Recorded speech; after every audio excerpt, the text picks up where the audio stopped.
Hi hello నమస్తే welcome to Surya creations Telugu YouTube channel.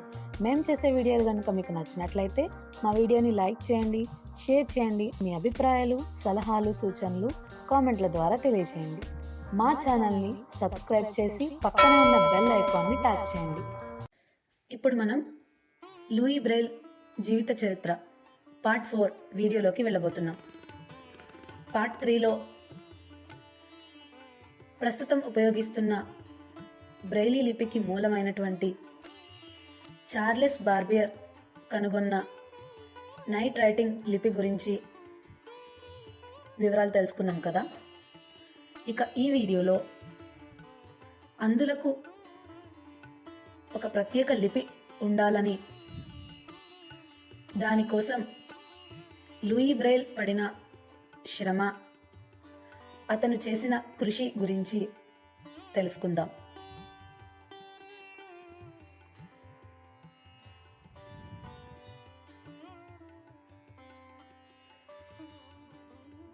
సంగీతజ్ఞుడైన Louis Braille మిత్రుడైనటువంటి Hailey అనే వ్యక్తితో కలిసి పేపర్ మీద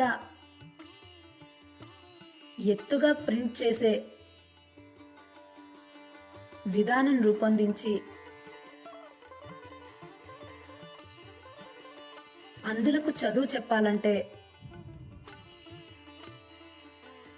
పుస్తకాలు కావాలి అని పరితపించారు మన లూయి బ్రెయిల్. దానికి కారణం ఏంటంటే వారు కంటితో చూడలేరు కనుక కేవలం స్పర్శ తప్ప మరో మార్గం కూడా ఏమీ లేదు గనుక వారు స్వయంగా చదువుకోలేరు. అందుచేత మామూలు ప్రింటింగ్ పద్ధతిని కాక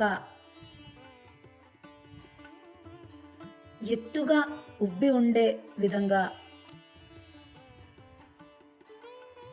అక్షరాలు ఉన్న పుస్తకాలు కావాలి అని అభిప్రాయపడ్డారు లూయి బ్రెయిల్. స్పెయిన్ దేశానికి చెందిన ఫ్రాన్సిస్కో లూయిస్కి 16వ శతాబ్దంలో చెక్క మీద ఎత్తుగా ఉబ్బి ఉండే అక్షరాలను చెక్కే పద్ధతి రూపొందించాడు. విచిత్రం ఏంటంటే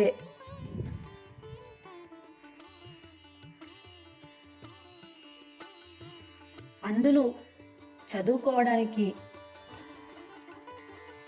ఎలా ప్రింట్ చేయాలి అన్న విషయంలో ఎక్కువ కృషి సల్పింది కూడా అందులే.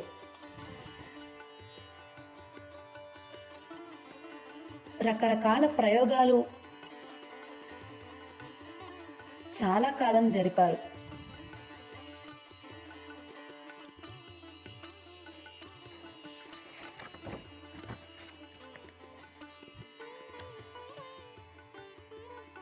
అయితే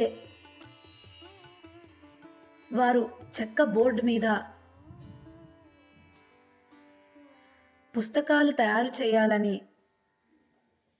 ప్రయత్నించారు. లూయి పగలు విద్యార్థులకు బోధిస్తూ రాత్రులలో అందులకు తేలికగా చదువుకోగలిగేలా మరియు రాయగలిగేలా ఒక ప్రత్యేకమైన లిపి తయారు చేయడానికి కృషి చేశారు. అందులకు పుస్తకాలు ప్రింట్ చేయడానికి అంతవరకు ఉన్న విధానాలు బ్రెయిలీకి లోపభూయిష్టంగా కనబడ్డాయి. అందులకు చూసే అవకాశం లేదు కనుక ఆ ప్రింటింగ్ విధానం స్పర్శపై ఎక్కువగా ఆధారపడి ఉండాలని లూయి బ్రెయిల్ గ్రహించాడు. ఆ అక్షరాలు నున్నగా కాకుండా చుక్కలుగా ఉండాలని అతడు భావించాడు. అంతేకాకుండా ఒకే గీతగా కాకుండా చుక్కలు చుక్కలుగా ఉంటే చదవడం తేలిక అని బ్రెయిలీ నిశ్చయానికి వచ్చాడు. మరి బ్రెయిలీ అనుకున్నట్లుగా లిపిని రూపొందించగలిగారా? ఇంతకీ ఈ లిపికి చార్లెస్ బార్బియర్ లిపికి సంబంధం ఏంటి? లూయి బ్రెయిల్ అనుకున్న లిపి చార్లెస్ బార్బియర్ కనుగొన్న లిపేనా? లేదంటే